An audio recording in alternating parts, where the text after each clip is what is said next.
Terima kasih masih di Breaking News Kompas TV, saudara. Masih terkait dengan update informasi evakuasi dari para korban yang sampai saat ini terkait dengan pondok pesantren yang ambruk di Sidoarjo, Jawa Timur. Dan untuk mengetahui terkait dengan perkembangannya, kita sudah terhubung dengan Dr. Nasib, ahli forensik. Selamat pagi, Dr. Nasib. Dr. Nasib, selamat pagi. Selamat pagi. Oke, Anda bisa mendengar jelas suara saya, Dok? Ya, saya mendengar dengan jelas. Oke, terima kasih Dok sudah bergabung di Dialog Breaking News pada pagi hari ini. Dok, yang saya ingin tanyakan hingga saat ini dari laporan jurnalis kami di RS Bayangkara tadi bahwa masih terus dilakukan pengenalan identitas dari para korban atau jenazah terkait dengan pondok pesantren yang ambruk di Sidoarjo. Prosesnya akan seperti apa, Dok, kalau penjelasan secara awamnya? Baik, terima kasih. Untuk disaster victim identification, untuk proses identifikasi dari korban massal itu, proses yang pertama adalah kita harus mendapatkan dulu data-data antemortem. Data antemortem yang dimintai oleh tim nanti kepada keluarga, lalu setelah itu kita cocokkan dengan data postmortem setelah dia mati. Lalu nanti data-data itu akan kita rekonsiliasi, direkonkan dengan keluarga. Lalu setelah itu baru akan dilakukan lagi dengan identifikasi. Maka dia nanti akan rilis dengan teridentifikasi. Nah, selain daripada data antemortem dan postmortem, nah sekarang ini kan sudah ada Inavis, Indonesia Fingerprint System. Nah, itu sudah bisa langsung melalui sidik jari sudah tertera nanti di situ namanya siapa dan pekerjaannya sudah tertera semuanya sesuai dengan di iktp. Nah, kalau sudah teridentifikasi pun dia melalui sidik jari, tetap kita lakukan rekonsiliasi dengan keluarga untuk menentukan bahwa dia teridentifikasi nanti dari data antemortem, data postmortem dan sidik jari. Nanti dicocokkan kepada keluarga, apakah keluarga setuju dan menerima bahwa ini adalah keluarganya yang meninggal itu. Nah, setelah keluarga terima dan setuju, dan itu tanda tangan dirilis, diberikan kepada keluarga. Itu tahapannya. Oke, Dok, berarti Anda mau bilang bahwa peran dari keluarga, data-data dari keluarga ini atau proses pengenalan dari family, dari para wali ini menjadi salah satu sebuah porsi yang besar ya sebenarnya? Ya, terutama bagi orang yang terakhir sekali melihatnya. Contoh dia berpakaian sewaktu pergi ke situ, pakaian yang terakhir warna apa, ya. Pakaian apa, celananya apa gitu, pakai topi atau pakai apa itu. Ya. Oke, Dok, kalau dari penjelasan yang Anda sampaikan tadi, kemarin dari tim DVI Polri mengatakan bahwa mereka lumayan agak kesulitan untuk mengenali karena korban sudah berada lama dalam timbunan reruntuhan pondok pesantren tersebut, pun juga dari beberapa bagian tubuh yang sudah rusak untuk dikenali, dan ini yang masih menjadi terus proses yang terus memakan waktu bagi tim DVI Polri dan dikatakan kemarin ya lumayan kesulitan. Nah, bagaimana sebenarnya untuk mengenal ataupun bisa melihat lebih jauh dari proses DVI atau proses identifikasi ini, Prof? Melihat ya yang menjadi analisisnya sudah dalam kondisi yang ya tidak seperti semula. Ya, kalau ada korban yang sudah mengalami proses pemusukan dan sudah tidak bisa dikenali lagi dari wajahnya, maka ada beberapa tahapan, yaitu yang pertama kan mungkin akan dicari dulu sidik jarinya. Lalu sidik jari itu nanti akan dapat dari situ. Ya. Nah, kalau body part, bagian tubuh manusia itu, dia akan diambil melalui DNA-nya. Ya. DNA ini bagian tubuh siapa, dicocokkan dengan DNA yang ada menjadi DNA pembanding nantinya. Ya. Sehingga kalau sudah match itu DNA-nya, maka itu bisa dikatakan teridentifikasi atas nama sesuai dengan hasil matching dari DNA itu tadi. Ya. Nah, jadi sebenarnya tidak seberapa sulit sih. Kalaupun udah pasti mengalami proses pembusukan, apalagi wajah mungkin sudah bengkak, ya kalau sudah meninggal seperti ini. Nah, body part pun bagian-bagian tubuh yang terlepas dari tubuh itu akan bisa diidentifikasi juga dengan melakukan identifikasi dengan DNA. Nah ini yang harus bisa dicocokkan, dimetiskan. Lalu nanti akan tetap juga direkonsiliasi dengan keluarga. Oke, Dok, Anda mau bilang bahwa jika memang sidik jarinya sudah tidak bisa dikenali atau rusak, berarti satu-satunya jalan terakhir adalah pengenalan melalui DNA itu ya? Iya, betul, dengan Oke. DNA. Oke, kalau begitu butuh berapa lama sebenarnya, Dok? Nah, kalau sebenarnya ya, kalau tahapannya kita kan harus melihat bahwa yang pertama sekali kan kalau ada dulu data antemortem, lalu data postmortem, nanti akan direkonsiliasikan dengan keluarga. Nah, kalau sudah membusuk seperti ini, maka atau tidak dapat lagi dikenali dari sidik jari, maka akan dilakukan pemeriksaan DNA. Nah, DNA ini tergantung kepada apa yang mau diperiksakannya, bagian tubuh mana yang mau diambilkan. Nah kan contohnya kalau memang dia hanya contoh kaki, maka diambil adalah tulang pahanya itu akan diambil DNA-nya baru dicocokkan dengan DNA daripada keluarga yang lain yang merasa itu dirinya dari keluarganya. Karena kan tidak semua jenazah itu ada yang utuh dan tidak semua juga yang tidak utuh. Maka yang tidak utuh ini yang akan diambil DNA untuk pembandingnya dengan DNA body part yang tertinggal ini.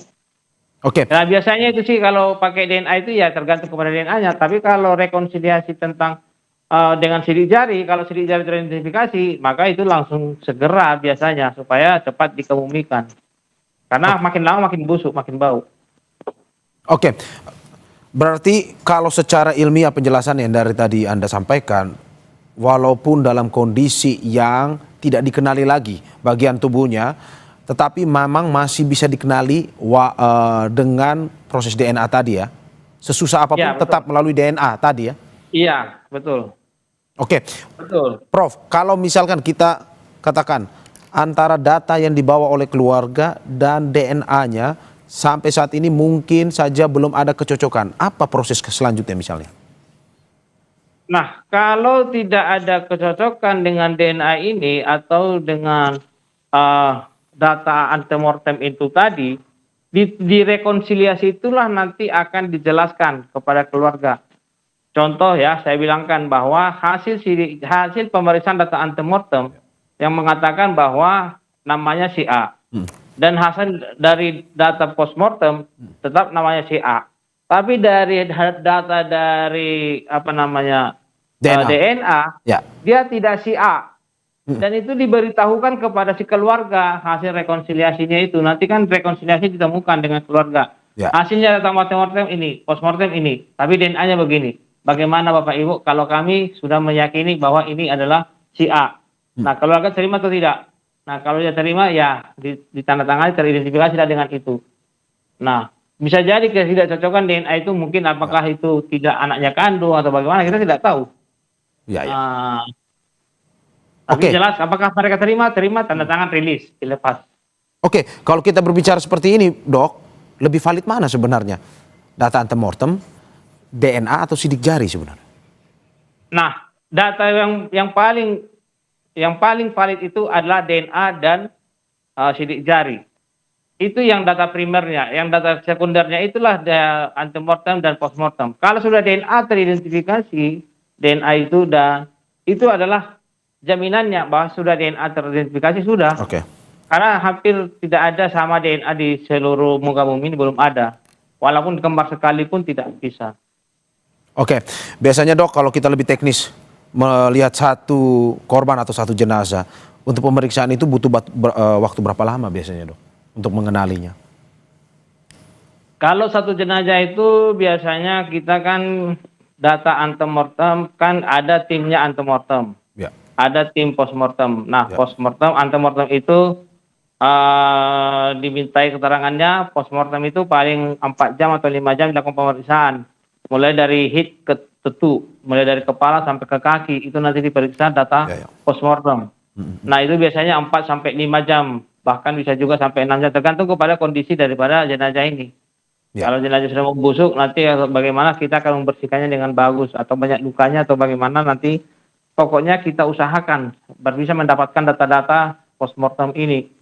Nah, nanti setelah dapat data dari postmortem ini, lalu kita cocokkanlah dulu dengan data antemortem. Ya. Lalu setelah cocok, baru dipanggil keluarganya, rekonsiliasi. ini datanya postmortem dan hasil DNA-nya ini seperti ini, hasil sidik jarinya adalah ini. Maka kalau sidik jari sudah teridentifikasi, maka itu sudah pasti dia teridentifikasi dengan nama itu. Oke. Kalau DNA sudah teridentifikasi, data antemortem dan postmortemnya belum matches, maka dia sudah bisa dikatakan si teridentifikasi dengan nama itu.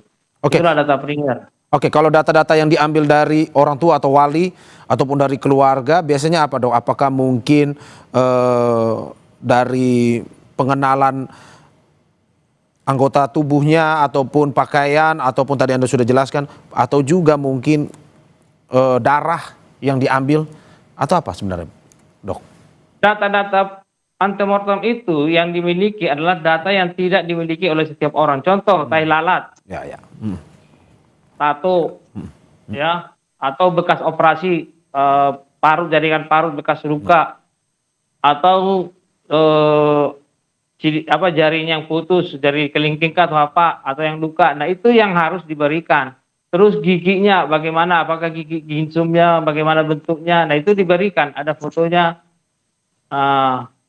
Jadi dari odontologi forensiknya dia dilihat giginya itu bagaimana modelnya, ada yang giginya ginsum ke depan atau yang sudah ompong. Nah, itulah data-data antemortem yang diberikan kepada tim DVI ini. Nah, itulah yang menjadi pegangan kita nanti pada waktu kita periksa. Oh, ini ada giginya seperti ini, disosokkan. Oh, yang ini ada giginya seperti ini. Ada gigi yang patah, yang di sini patah. Nah, kita lihat di dalam tubuhnya ada giginya enggak yang patah. Nah, semua data-data itu akan dimatchkan nanti dengan data-data yang setelah ditemukan postmortem. Oke, Dok, kalau ini kita andaikan, kalau misalkan proses pengenalan yang dilakukan oleh keluarga ini 100% dalam arti bahwa sesuai dengan ciri-ciri tadi, misalkan ada bekas operasi ataupun ada fisik-fisik, contoh-contoh fisik yang dikenali sangat-sangat yakin oleh keluarga, apakah masih perlu sebenarnya DNA itu? Ya, kalau memang keluarga masih meragukan, dan mereka meminta harus kepastiannya dan tim DVI mengiyakan kasus itu, ya kan, masih mereka ragu, kan mereka yang harus menerima itu keluarga atau tidak. Ya. Tim hanya mengidentifikasi. Nah, setelah teridentifikasi oleh tim, keluarga terima enggak? Nah, kalau mereka masih ragu harus DNA, katanya ya tergantung kepada tim. Oke, berarti masih ada proses jika pada akhirnya masih ada tidak yakin ya atau ragu. Kalau memang ya atau ragu keluarganya, dia tidak mau, oh ya udahlah, ini enggak yakin aku ini keluargaku, katanya mereka, maka tim itu harus berdiskusi lagi. Ketua timnya harus berdiskusi, ya kita ambil DNA, katanya diambil, ya terserah. Kalau sesuai dengan perintah daripada presiden tadi harus teridentifikasi dengan saintifik, maka ambil DNA. Oke, kalau dari pengalaman Anda, Dok, melihat kasus-kasus seperti ini, misalkan ada pengenalan yang susah ataupun juga dari keluarga samar-samar mengidentifikasi korban, ini seperti apa, Dok, ke depan? Nah, kalau saya pengalamannya adalah waktu kasus Hercules di Medan ya, kebanyakan itu adalah teridentifikasi dari sidik jari.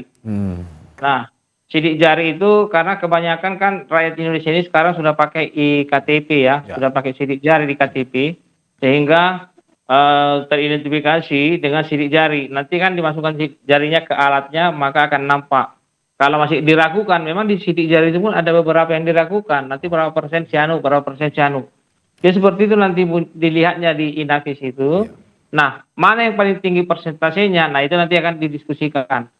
Nah, yang paling susah kita adalah body part memang untuk melakukan identifikasi untuk body part. Body part ini yang paling susah, apalagi di Medan ini untuk pemeriksaan DNA itu masih sulit, harus dikirim ke Jakarta, sehingga sulit kita untuk melakukan. Biasanya kalau keluarga itu kadang keluarga menitipkan ada juga fotonya diberikan sehingga kita melihat. Nah, kasus-kasus yang seperti yang sudah busuk seperti ini biasanya kita melakukan identifikasi pertama sekali, kita cari dulu sidik jarinya.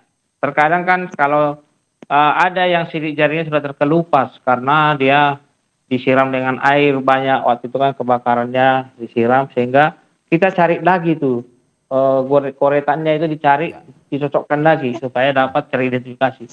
Biasanya paling sulit itu adalah body part yang paling sulit untuk identifikasi. Oke, Dok, apakah Anda pernah dari pengalaman Anda juga bahwa misalkan DNA-nya sudah cocok tapi mungkin pengenalan dari keluarga korban yang merasa bahwa oh ini bukan nih keluarga kami atau ini bukan bagian dari yang kami kenal atau korban atau jenazah yang kami kenal. Apakah pernah seperti itu, Dok?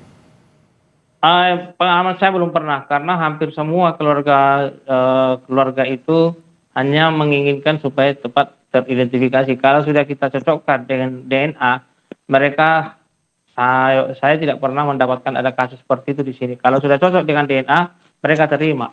Kalau sudah cocok dengan sidik jari, mereka terima. Biasanya seperti itu. Oke. Dr. Nasib Situmorang, tahan sebentar karena ini menarik untuk kita bahas terkait dengan identifikasi para jenazah. Kita akan break sebentar, tetap di Breaking News Kompas TV.